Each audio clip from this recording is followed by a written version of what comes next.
tempo atrás a gente teve um problema técnico aqui. Eu sou Giovana. Eu sou Mariana, e a gente está aqui como graduandas de psicologia, estamos as duas no 6º período e vamos apresentar esse trabalho, o que a neurociência revela sobre o cérebro e o vício.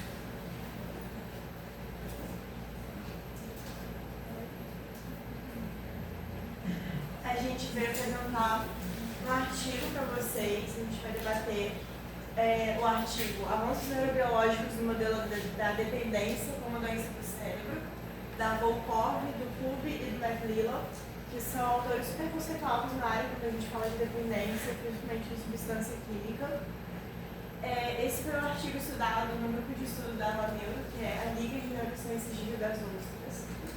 A gente é uma liga que estuda diversos artigos e temas neurocientíficos na área de neuro, seja por grupo de estudo, por encontros diversos, palestras, simpósios, ou pela semana de psicologia, ou semana acadêmica. Então a gente convida vocês para participarem hoje e nas apresentações que a gente vai ter hoje ao longo do dia também. Antes da gente seguir, eu queria só ver assim, tem algum calor aqui hoje? Ó, que massa, bastante. Pessoal que já estudou neuro. Tem alguém da Liga aqui? Ó, tem uma pessoa da Liga. Não, só pra gente dar uma mapeada assim, né? Como que tá, pra gente ver até também onde que a gente vai. Pode passar, por favor. Bom, a gente acha importante destacar como que o artigo apresenta esse modelo neurobiológico que mostra essas alterações que ocorrem no cérebro. É um artigo que a gente usou nesse grupo de estudos lá da Liga e que a gente discutiu ele. E aí aqui a gente vai seguir mais ou menos o caminho que esse artigo seguiu. Ele é uma revisão de vários outros, então é um único artigo, mas ele faz uma revisão de muitos estudos que já vêm sendo feitos nessa mesma área. Então, para começar, a gente faz uma diferenciação aqui do que o DSM-5, a gente tem um transtorno por uso de substâncias, que é essa definição do DSM-5, e o termo adicção. A gente vai mostrar aqui a diferenciação entre os dois.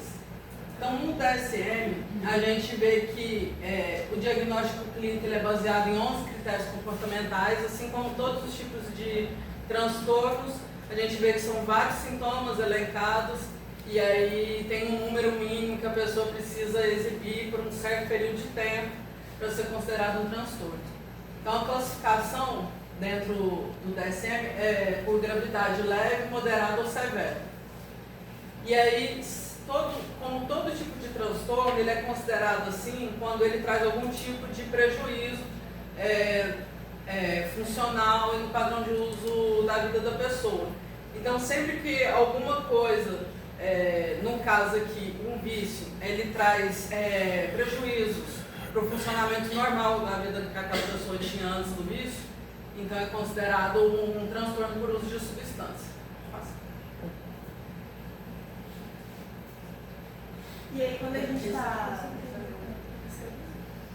E aí, quando a adicção, ela já é um sinônimo do uso severo. Então, é equivalente àquela classificação do uso severo no DSM, é o que a gente chama de adicção.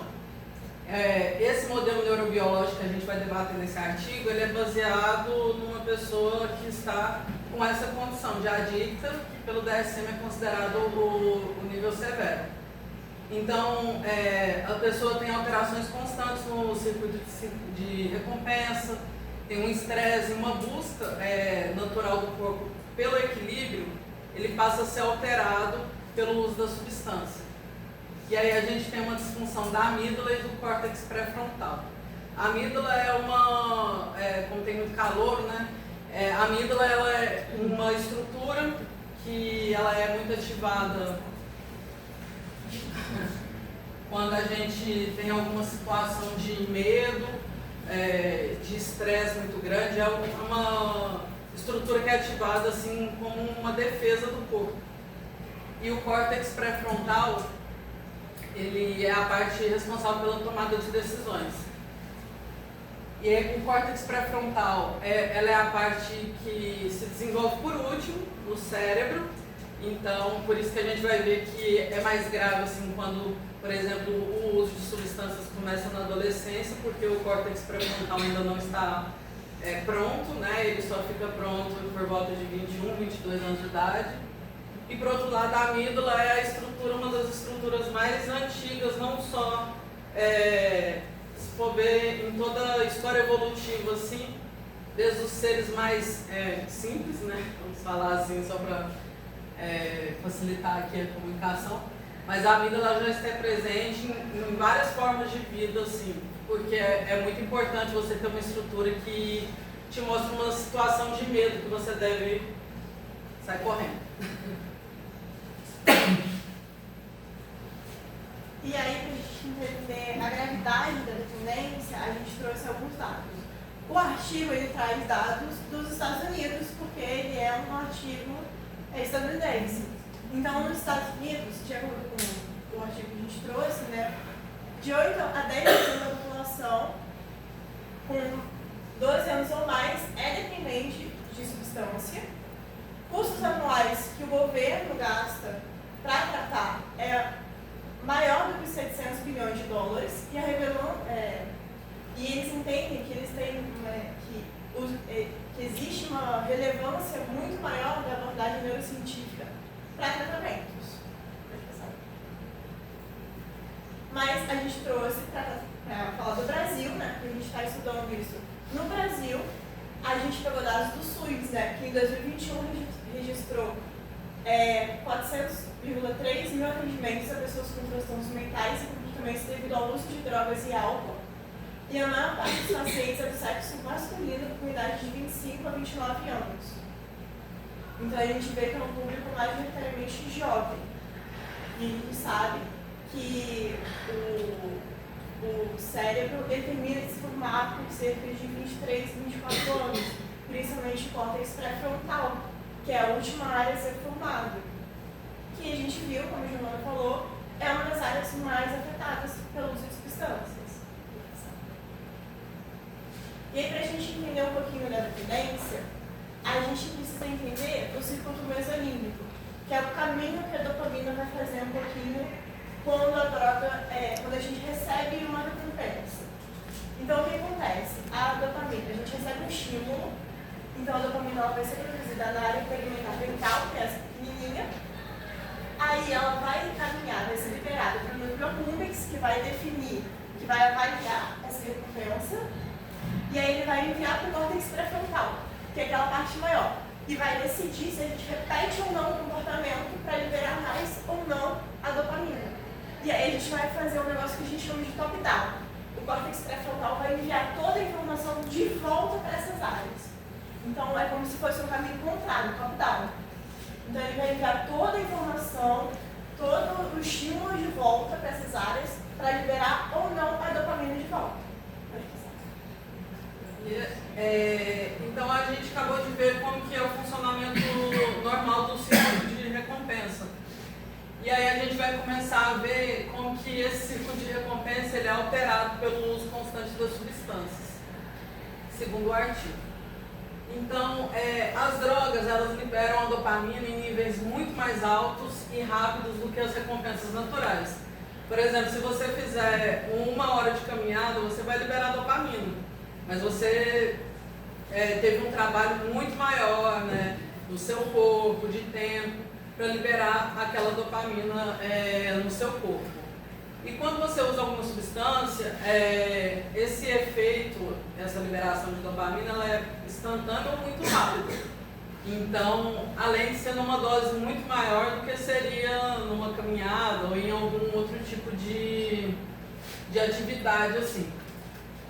Então, esses estímulos associados à droga, eles também passam a antecipar a liberação de dopamina. O que acontece? Quando a pessoa, por exemplo, ela tem um costume, ela vai criando um hábito de usar a substância com determinado grupo de amigos, ou em um determinado tipo de lugar, ou até mesmo quando ela está com algum tipo de emoção, né? Por exemplo, ela está triste e aí ela recorre ao uso da substância. Então, tudo isso, que eram estímulos neutros, eles passam a ser estímulos condicionados ao uso da substância. Então, com o tempo, quando a pessoa é adicta, que é o caso que a gente está analisando aqui nesse trabalho, ela, só por estar com aqueles amigos ou estar com aquela emoção, se torna um gatilho.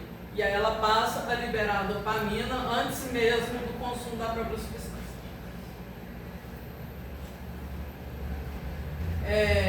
A dopamina, ela continua sendo liberada mesmo após o limite. Então, aquilo que a Mari estava explicando do circuito do top-down.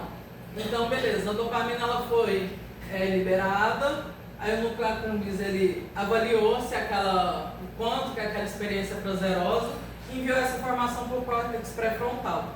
Então, o córtex pré-frontal ele vai tomar decisões. Então, baseado nessa avaliação que ele recebeu, ele vai avaliar se ele vai repetir aquela experiência ou não. E aí ele envia de volta, né, via substâncias químicas, esse top-down, que é tipo que uma regulação, tipo agora a gente para. Só que com o uso constante,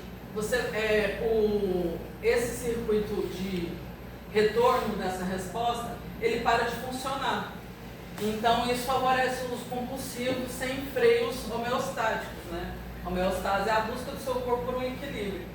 Então, se não tem esse freio mostrando quando você deve parar, e você tem uma quantidade muito grande de dopamina sendo liberada, então isso dificulta bastante assim, a pessoa parar como pararia normalmente. E aí o artigo, ele vai definir que existem 3 estágios neurobiológicos para a gente estudar a dependência. É claro que não é sempre muito certinho, assim, isso é muito ilustrativo, mas os 3 estágios eles podem ser divididos em: o primeiro, que é o azulzinho ali em cima, é a intoxicação, então é quando a pessoa ingere a droga.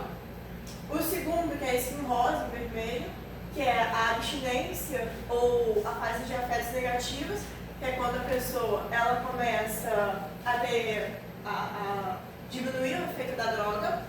E a parte em verde, que é quando ela tem a fissura. Então, ela tem a preocupação e a antecipação pela droga. Ela começa a procurar pela droga.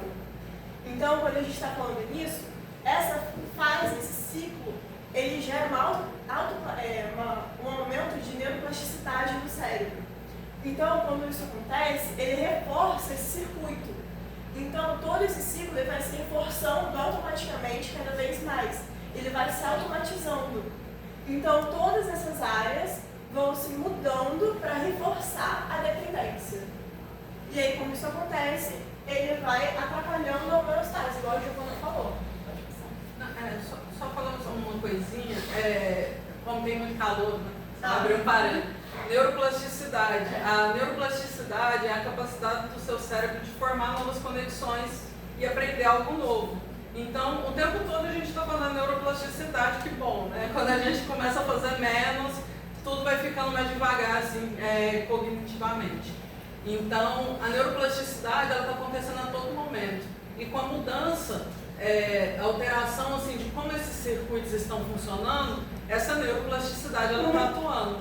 Então, ela vai colocando tudo em um novo formato de funcionamento. Começando aqui pela fase 1, que é a intoxicação e o reforço. Então, como a gente já comentou antes ali bem sobre o sistema de recompensa, a gente tem essa ativação do sistema muito grande, muito frequente. Com picos de dopamina, vem essa sensação de euforia, fortalece as sinapses. Então, está ali o seu circuito, que ele vai avaliar que é uma situação altamente prazerosa, muito boa. Quando vai ali para o núcleo accumbens, ele vai avaliar que sim, é muito bom essa experiência. E aí envia essa informação ali para o córtex pré-frontal e ele já não envia a resposta para parar.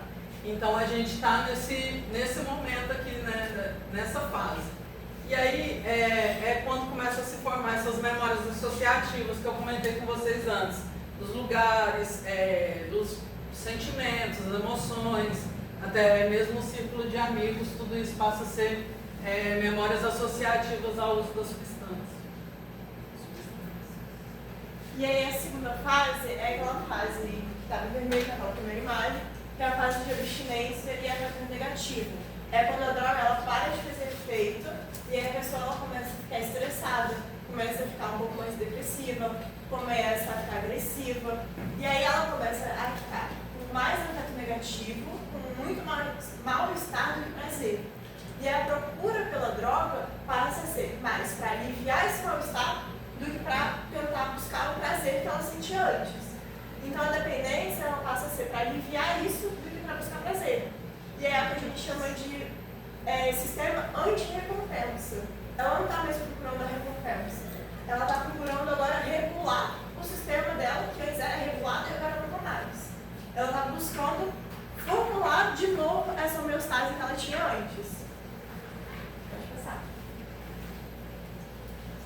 E aí vem a fase 3, que é um comportamento que em português é chamado de fissura, que é quando a gente já tem as memórias associadas já mais consolidadas, então lugares, emoções, pessoas, tudo isso vai disparar um desejo intenso de usar a substância para a pessoa adicta, né?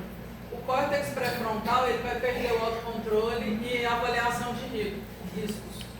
Então, o que acontece? O seu sistema de avaliar se algo é seguro ou não para você fazer, se uma decisão é boa ou não de ser tomada, ele está afetado. Então, aí que a gente vê, às vezes, algumas situações quando a pessoa é adicta e ela acaba se colocando em situações de perigo em busca da substância. A gente acha que isso não faz sentido, mas é por conta de um mau funcionamento também, né? Ninguém se resume só à sua biologia, mas tudo isso aqui são coisas que também estão acontecendo na pessoa. O sistema emocional e o de recompensa assumem o controle das suas decisões e então se torna um comportamento compulsivo, mesmo com a intenção de parar, que muitas vezes muitas pessoas lutam contra o vício e não é uma jornada fácil. E aí, isso é o que a gente chama, todo esse processo de dependência, é o que a gente vai chamar de neuroplasticidade patológica induzida por droga. Porque é o que a Giovana falou, o nosso cérebro, a todo momento, ele tem uma neuroplasticidade, ele está sendo plástico. O nosso cérebro, ele é plástico, ele está fazendo sinapses, mudando, se modificando o tempo todo. Porque isso é aprendizagem, é cognição, é tudo que a gente faz. Isso é o nosso cérebro evoluindo e se modificando. Mas, quando isso é induzido por droga e gera efeitos negativos, é o que a gente chama de patológico. Então, é o que a gente está chamando de neuroplasticidade patológica induzida por drogas. E aí, durante toda a nossa apresentação, a gente conseguiu resumir aqui que as regiões mais afetadas é o núcleo accumbens, o córtex pré-frontal, a amígdala, o hipocampo, que são regiões que controlam o comportamento impulsivo e as emoções. E os fatores de risco, eles são múltiplos e eles trabalham em conjunto. Então não é todo mundo que vai ter dependência e tudo mais, tem fatores de risco que trabalham ao mesmo tempo na pessoa. Então são genéticos, são sociais e principalmente idade. Então pessoas mais jovens que ainda não têm córtex e principalmente o cérebro inteiro formado, tem mais chances de ter uma dependência com o uso de substância. Porque até os 23, 24 anos, o cérebro ainda não está formado e o córtex é o último a ser formado. E ele é o controle do comportamento possível, tudo que a gente já falou. Então, tudo isso em conjunto pode gerar uma dependência. Então, a gente tem essa predisposição genética que algumas pessoas têm de se viciar, seja em substância ou em outros tipos de coisas também, comportamentais, né? Um jogo eletrônico, alguma coisa Isso tem vários artigos que mostram que tem pessoas que têm essa predisposição, que não são todas as pessoas. E aí, todos aqueles fatores que estavam ali como fatores de risco, a condição social da pessoa, a sua história de vida, claro que tudo isso é o que é grande parte da vida da pessoa, né? Nenhum de nós aqui somos apenas o nosso cérebro e seus circuitos, né? A gente é uma soma muito mais coisas, né? Somos seres sociais e todo o histórico familiar, toda a sua história de vida, tudo isso vai influenciar em algum comportamento seu, ele ser exibido e ele ter mais intensidade na sua vida ou não. Então, o artigo ele chega a essa conclusão de que o vício é uma doença cerebral. Porém, a gente com isso consegue ver que muitas vezes a dependência não é uma questão assim, que se resume a uma falha moral, como é tratado muitas vezes, né? Como se a pessoa não tivesse amor à sua vida, como se ela não tivesse força de vontade de lutar por si mesma, né? A gente vê que uma doença, pode ser tratada assim, para trazer um cuidado muito mais eficaz para essas pessoas, mas também com essa grande consciência de que nenhum sujeito se reduz puramente à sua biologia, que é isso que eu estava comentando antes, né? Toda a nossa história de vida ela vai se somar ali também. Então, vai além da força de vontade, né? Envolve uma perda de controle neurofuncional. Então, não é que isso também seja uma sentença para a pessoa, mas é algo que certamente traz uma dificuldade muito maior. E esse modelo neurobiológico, ele tem a intenção de reduzir o estigma e orientar cuidados que são baseados em evidências. Então, esse artigo, eles deixam isso claro desde o começo, que a ideia deles é poder contribuir para que políticas públicas mais eficazes sejam feitas para atender essas pessoas. Aqui no Brasil mesmo, que está mais próximo da nossa realidade, a gente sabe como que as pessoas viciadas são tratadas, né? A gente vê de vez em quando na televisão, por exemplo, a Cracolândia, o pessoal coloca um muro em volta ali e pronto, a gente não está vendo, né? Ou às vezes mudam a prefeitura, desce ali um cacetete em todo mundo e são pessoas que precisam de outros tipos de cuidado, não de violência, né? E aí compreender esses mecanismos é importante para a gente combater esse estigma de moralismos também que cercam esse tema. Pensando nisso, a neurociência traz um caminho ético, clínico e humano de cuidado, e que, como a gente está aqui, eu acredito que a grande maioria é do curso de psicologia, é importante a gente ter um olhar diferenciado, porque a gente certamente, em algum momento, vai ter contato com pessoas que estão passando por esse tipo de sofrimento mental. Então, para a gente ofertar um cuidado mais assim, humano, né, digno mesmo, assim, é importante a gente ter acesso a algumas informações assim, desse tipo. E o artigo ele traz ele traz como a prevenção precoce para tratar a adicção, principalmente a psicoterapia, né? Então todo esse modelo que tem mostrando tudo que acontece no cérebro não é para ofertar um remédio simplesmente que mexa no circuito desse cérebro, né? Que a gente vê essa lógica. Quando a gente vê muito falando, olha aqui como que é um modelo neurológico e tal, e aí o que a gente vê logo a indústria farmacêutica fala, olha, mas eu tenho esse comprimidinho aqui que você vai tomar e vai ficar tudo bacaninha, e esse comprimido vai mexer com outros circuitos, porque a química no corpo, ela interage não só num único lugar.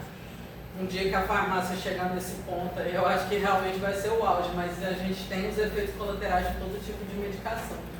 Então, a psicoterapia é a maior ferramenta de diversos tipos de abordagens e o apoio social, então a pessoa ela ter apoio da família, ter um círculo de amizades, uma rede de apoio, né, que ajude ela a sair daquele ambiente, daquele círculo que ela frequentava antes, já que tudo aquilo é gatilho para ela.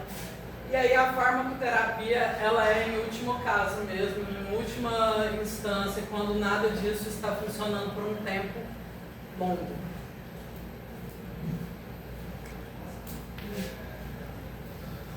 E aí a gente trouxe, para fechar aqui a nossa apresentação, a gente trouxe algumas perguntas para saber de vocês, o que vocês acham do assunto e qual a opinião de vocês como profissionais da área da saúde, como futuros profissionais, né? Sobre se vocês conhecem a redução de danos no Brasil, se vocês sabem o que é e qual o objetivo delas, o que elas se propõem. Se quando não tem uma substância, se é um vício comportamental, se as mesmas áreas cerebrais são ativadas e quais os tratamentos que a gente pode ofertar, se são os mesmos tratamentos de um vício químico, se é possível o uso recreativo sem danos, se através de marcadores sociais e raciais há uma maior estigmatização dos usuários e qual o nosso olhar clínico sobre essa questão como profissional da saúde. A gente queria abrir para a pergunta agora. Do que tinha do artigo a gente trouxe tudo, e aí tá aqui essas reflexões aqui, apontadas aqui, e não precisam ter vergonha, vamos trocar ideia que a gente tem aí bem uns minutinhos aí. Por exemplo, redução de danos. Alguém aqui já ouviu falar de redução de danos? Alguém quer falar o que é? Assim, eu sei, em geral, não sei se é redução de danos em relação ao vício, mas em relação aos riscos das substâncias, né? Então, eu sei que, por exemplo, tem a questão de higiene, né? Por exemplo, quem vai usar uma seringa, você não compartilhar a seringa, ou então de você não misturar um tipo de substância com outro, tem uma tabelinha de coisas que você pode ou não pode misturar, que dá ruim, que dá bom. Quer dizer, bom em tese, não vai dar, né? Mas... que é menos pior isso. Se eu sei mais sobre redução de danos, você pode fazer para reduzir o problema. Reduzir os danos, né? O que falta, que a gente vê que falta por que os postos de saúde não podem distribuir? Porque são políticas públicas que precisam ir nesse sentido, né? O Brasil tem grupos que atuam na redução de danos, mas para isso chegar para ser uma lei, precisa algumas barreiras serem ultrapassadas, né? E a gente está vendo o caminho exatamente contrário. A gente está vendo recursos sendo tirados do CAPS e do SUS, está sendo colocado em unidade terapêutica. Eu acho que não oferece essas coisas, além da falta de recurso, por causa de uma questão muito moral mesmo. Sim, exatamente. E esse tabu, porque ninguém quer falar que as pessoas vão fazer de qualquer jeito. Todo mundo quer fingir que se você disser que não pode, ninguém vai fazer. Entendeu? E tem o estigma de que se você usa é porque você quer, e se você continua usando é porque você escolhe não parar. Não, E a gente viu que não é bem assim.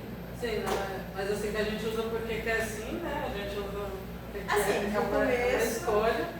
Nem todo mundo fica com esse modelo adicto assim, sem opção, né? Mas assim, independente de ser uma escolha da pessoa ou não, uma opinião pessoal minha, assim, é que a guerra mais falida que tem no mundo ao longo da história é a guerra às drogas, né? Porque há quantos anos a gente vê essa guerra acontecendo e ela traz mortes, traz violência. Na verdade, é uma guerra que é usada para eliminar a juventude da periferia, a juventude negra, e não para realmente combater o uso de substâncias, né? Porque isso ela não conseguiu, só vem aumentando e diversificando. São questões bem amplas que trazem muitos estigmas e muito preconceito das pessoas, né? Antes a gente ouve falar na liberação de drogas e tal, a guerra que você fala, né? E agora, né, a gente vê aí, eu tenho visto muito o canabidiol, né, sendo receitado por médicos para doenças reumatológicas, para depressão, e tem um efeito maravilhoso, né? Mas ainda assim existem pessoas, eu tenho uma amiga que ela diz que ela tem problemas sérios de saúde e ela diz que ela não usa, ela não vai usar porque é droga. A construção moral é muito grande construída, né? Assim, ninguém desenvolve uma adicção por cannabis, né? Esse modelo aqui que a gente apresentou, ele não se aplica. Mas isso que você trouxe é muito importante e interessante, que mesmo quando substâncias têm efeitos terapêuticos, elas não é aberta assim, essa possibilidade do seu uso, né? Inclusive às 2h da tarde, vou fazer um espaço que a gente vai falar muito sobre isso. Sobre substâncias que têm efeitos terapêuticos e que a gente não tem liberdade nem para pesquisá-las e nem para, muito menos, usá-las, né? Você quer fazer uma pergunta? Não, eu ia falar que a gente está falando da adicção de drogas ilícitas no Brasil. Só que o que mais tem crescido é a adicção de drogas farmacêuticas, de Zolpidem, de Rivotril. Tem um livro muito interessante que faz essa pesquisa, infelizmente é só com dados dos Estados Unidos, que é Nação Dopamina, que fala exatamente isso. O que mais está crescendo não são as drogas que a gente sempre ouviu falar nos filmes, são as drogas que a gente toma todo dia. Agora mesmo é uma droga que surge há pouco tempo, que é para emagrecer, não sei o quê, e não se sabe os riscos que ela traz. As pessoas estão ficando viciadas, né? Porque traz uma coisa não viciada no contexto neurológico, mas viciada no comportamento. De comer grandes quantidades ou não comer por muito tempo e depois virar Então, quando a gente está falando de comportamental, ele ativa o mesmo circuito. Ele ativa o químico sem a parte química. Por mais que você, assim, quando a gente está falando de substância, ele está consumindo substância, enfim. Mas ele está ativando a mesma parte química. Então, ainda assim, é os mesmos circuitos. Então, ainda assim, é uma dependência. E quando a gente está falando exatamente das não ilícitas, das ilícitas, a gente está ignorando o álcool. Que quando a gente fala de drogas e álcool, é a maior que tem. Falando sobre isso, é interessante ver como tem essa estigmatização a partir de cada substância, como ela disse, assim, as substâncias lícitas do dia a dia. A gente, como você falou, do álcool, mas a gente também não olha para o café, para o açúcar, onde as pessoas também ficam adictas, também sofrem com abstinência e também, por exemplo, o açúcar. Que mais mata no mundo inteiro, principalmente assim nos Estados Unidos. Então, assim, essa parte como a camarada disse sobre a amiga, que tem problemas de saúde, mas não quer usar a cannabis porque é uma droga. Sabe? Não tem essa separação, né? Do que é uma droga boa do que é uma droga ruim. O álcool ainda é uma droga boa, uma droga aceitável. Todo mundo bebe, quem não bebe ainda está. Quem não bebe sofre. E toda piadinha sobre isso. Ai, como é bom tomar um remedinho pra dormir. Ou beber pra socializar. A amiga dela não quer usar cannabis porque é droga. Mas qual medicamento que ela toma que não é? Pode falar. Eu acho também que é uma coisa que falou sobre você escolher usar, né? Eu acho que também depende muito do contexto, né? Da pessoa, né? Do lado que ela tem. Então, quando eu falei de escolher usar, quando a gente está falando de pessoas, então tem o contexto recreativo e o não recreativo. A maior parte da população que usa droga e está utilizando a política pública, ou não utilizando a política pública pela falta dela, é aquela que começou a usar por algum motivo emocional, porque quando a gente está falando um dos critérios do DSM-5 para classificar o transtorno, como é que é o nome da esquiva? Como se fosse mascarar um problema usando a droga. É isso. Então a pessoa ela escolhe usar a droga para evitar um problema.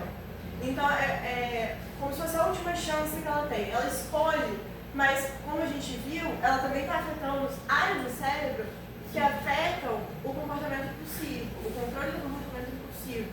Ela escolhe, sim, mas ao mesmo tempo, por ser uma escolha dela, está afetando áreas que atrapalham a tomada de decisão também. Eu não estou falando que ela não tem mais a tomada de decisão. Não, é eu não isso. estava nem falando que vocês falaram dessa forma, não. Eu estava só, trazendo também, né, o fato de que às vezes existem um contexto bem complexo por trás. Sim. Que não é só um simples assim, eu tô nem aí, eu vou fazer o que eu quero. Às vezes vem de um lugar de dor, às vezes vem de um lugar de pressão social, às vezes vem de um lugar de trauma familiar, às vezes vem de reproduzir um comportamento nocivo que já vem da família, ou de amigos, ou de onde quer que seja, entendeu? E eu acho que isso falta nas pessoas reconhecer, que nem sempre é simplesmente você, eu tô nem aí pra nada, eu quero me divertir, porque eu acho que as pessoas me associam muito essa coisa do drogado, entre aspas, com um preguiçoso, um vagabundo, que não quer nada por nada, é algo muito mais complexo e profundo que isso. Então, pode falar. Eu acho que esse é um grande ponto dessa abordagem, né? A neurociência traz assim, essa publicidade, no caso, como um caso social, e dizer que não é simplesmente falta de responsabilidade, de vagabundagem, existe um complexo social e neurobiológico que vai estar afetando a questão da decisão e do uso responsável das substâncias. E daí eu acho bem legal, assim, esse artigo introduz, principalmente com essa ideia do sistema de recompensa, né? Eu acho bonito, assim, para esse caso, de pensar que a pessoa começa a usar substâncias de uma forma muito prazerosa e ao longo do tempo esse prazer vai se revertendo de forma fisiológica, ao ponto de que, na verdade, o organismo não para mais de despertar um prazer como uma substância, e sim um antiprazer, algo que no caso é o estresse, né? Então ela tem mais prazer um pouco no ritual de buscar a substância, e a substância em si é uma questão do alívio daquele sistema estressor que está completamente conturbado, né? E a gente começa a compreender muitas coisas assim. Daí esse ano eu gosto muito, estou muito nesse campo de estudo, e esse ano eu busquei fazer mais práticas. Daí eu iniciei uma formação em redução de danos lá em Macaé. Para quem está em Santa Mente Calor, alguma vez vocês vão saber disso, vão lá atrás. Lá é incrível. Tem a Escola de Redução de Danos lá de Macaé, que é incrível. É um projeto, ele é muito singular, assim, muito parecido somente lá na Fiocruz, do Rio de Janeiro.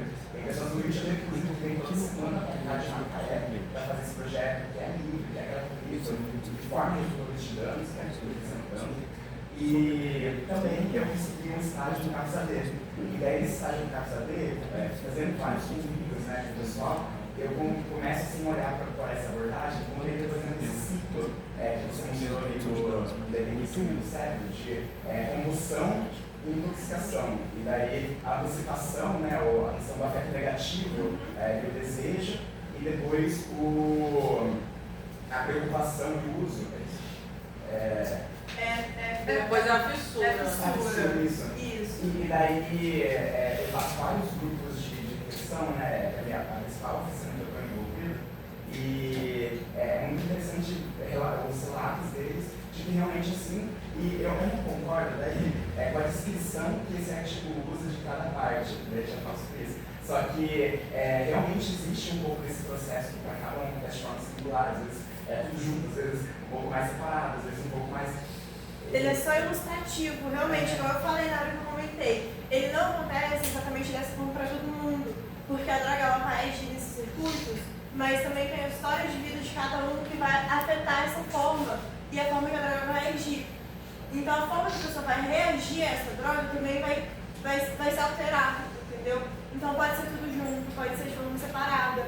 Então aí é só de forma ilustrativa mesmo, igual eu comentei na hora que eu estava falando, mas é igual você disse.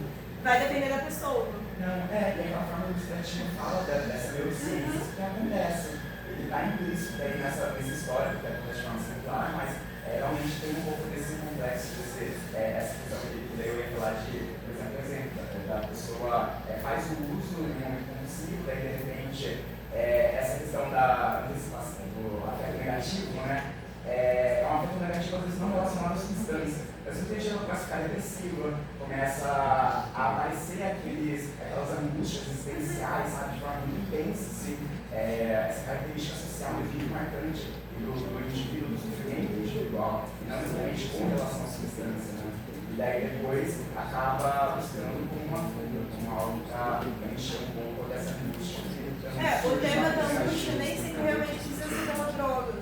Mas a angústia, ela vai ser ocasionada por conta da dopamina e por conta da falta desses hormônios e neurotransmissores que acabam sendo decaídos por conta da droga. Entendeu? O tema, enfim, da angústia, da depressão ou de qualquer efeito negativo que a pessoa vem a sentir, não necessariamente vai ser a droga. Isso, muitas vezes a gente vai ver no vício comportamental. A pesquisa que eu tenho é em vício em jogo.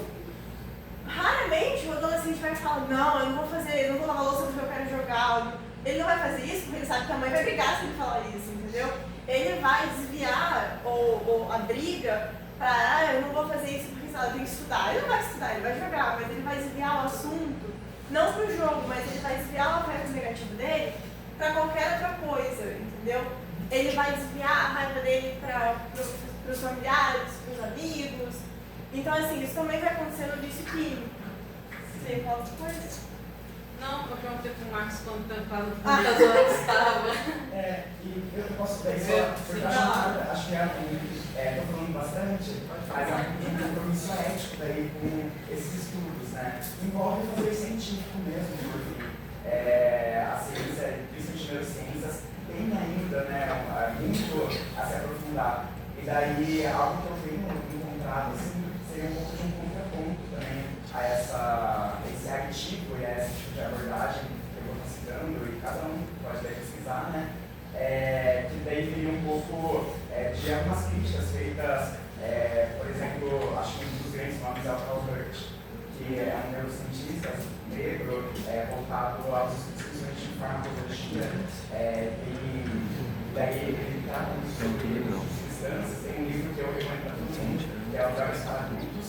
E um dos capítulos, inclusive, fala sobre esse tipo de abordagem, que é a da adicção de mudança cerebral. E aí, nesse capítulo, ele fala um pouco sobre como existe algumas questões bem importantes a serem indicadas do determinismo que ele usa, de uma falta, de uma leitura genérica dos dados de imagem coletados, porque as metodologias neurociências de coleta de dados, eles não conseguem ainda, com exatidão, ou pelo menos sozinhos, mostrar mudanças estruturais de funções cognitivas. É necessário ainda um aprofundamento nessas tipos de metodologias. E, por fim, todos os estudos a maior parte dos estudos que a gente vê sobre a dicção, eles fazem uma leitura dessas imagens, sabe, de forma muito genérica e de forma estigmatizada, de dizer assim, porque essa droga gera tal dano cognitivo, gera tal dano neurológico, gera tal concussão, gera tal, só que não é exatamente desse jeito, existe uma complexidade muito maior. E quando isso acontece, pode indicar que esse tipo de leitura, esse tipo de caso, não só dos estigmas que geram, também conduzem a práticas de cuidado de saúde mental, práticas de cuidado com álcool e outras drogas, que podem conduzir a injustiças sociais. E até mesmo a redução de danos que se propõe tanto acolher e fazer um projeto de autonomia e tudo, ao usar essa abordagem que faz menções a, por exemplo, danos, sabe? Essa questão, ela tem uma premissa, é dissociar essa premissa que é a redução de danos, ou seja, todas as substâncias causam algum tipo de dano. E essa premissa também tem algo relacionado a esse tipo de abordagem, ela indica alguns fatores para serem refletidos sobre autonomia, determinismo, vulnerabilidade, que vão ser muito importantes a gente estar analisando e pensando a ciência por trás disso. Pensando daí nessas metodologias neurocientíficas, então a gente pode começar a pensar neurociência, sociedade e práticas em cuidado de saúde mental em relação a esse tema. É muito massa, obrigada pela contribuição. Ontem o Sávio me mandou esse artigo, né, que ele está comentando agora. E assim, deu uma pequena explodidinha na minha mente, porque ele refuta várias dessas coisas que a gente apresentou aqui. E é muito interessante, porque a gente tem que ter essa consciência de que nenhuma verdade absoluta, né? Ele está sempre aberto a ouvir outros pontos de vista sobre tudo, sobre o mesmo assunto, que isso vai gerar mais conhecimento e mais riqueza para o nosso saber, né? E esse artigo aí eu inclusive quero levar para a Liga para a gente debater, já que a gente debateu esse. O próximo grupo de estudo. E aí eu estava pensando nisso ontem, eu falei, nossa, vai ser muito legal levar para a Liga, porque a gente debateu esse e debateu o contraponto. Acho que vai ser incrível. E aí a gente está no final do tempo, a gente ainda tem que tirar a foto todo mundo junto, mas eu quero deixar a reflexão desse último item aqui que a gente trouxe, que é através de marcadores sociais e raciais, há uma maior estigmatização dos usuários. Então, assim, dependendo da condição social e racial da pessoa, há um estigma maior ou não? A resposta eu acho que é bem evidente, mas assim, qual que é o nosso olhar clínico sobre essa questão? Como futuros profissionais da saúde, não dá tempo da gente debater agora por causa do tempo, mas a gente quer deixar essa reflexão aí para todos nós aí, o nosso olhar clínico sobre toda essa questão. Pode passar, por favor, que a gente tem só um último slide aqui. E aqui está o QR Code da nossa Liga de Neurociência.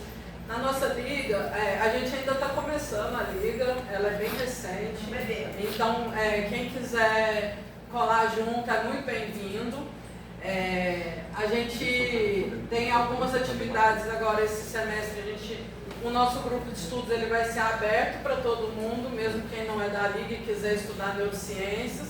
Você não é obrigado a participar de todos. Se tiver algum assunto que te interessa, você pode participar. E aí aqui você tem o Instagram da Liga e aí você pode solicitar o link para o nosso grupo no WhatsApp.